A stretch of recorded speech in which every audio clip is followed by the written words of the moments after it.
मचिया बैठा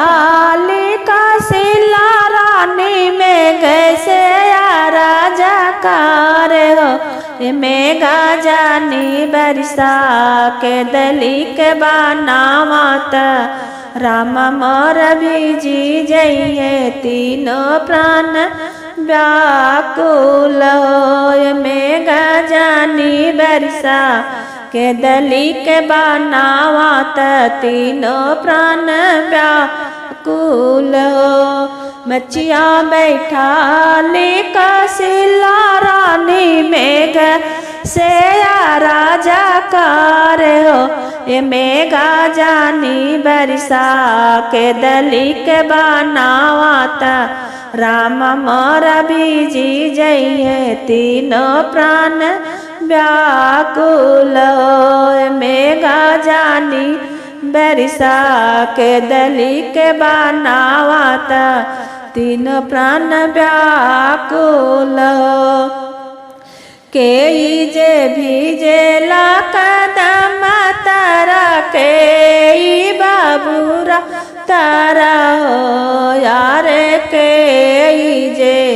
भीजेला बैला तारा तीन प्राण व्याकुल हो आर के जे भीजेला बैला तारा तीन प्राण व्याकुल हो राम जे भीजेले कदम तारा लक्ष्मण बाबूरा तारा हो यार सीता सुंदर भीजली बैल तारा तीन प्राण व्याकुल हो यार सीता सुंदर भीजली बैल तारा तीन प्राण व्याकुल हो के कर भीजे सिरा मुकुटाता के कर चदरिया भीजे हो यार के कर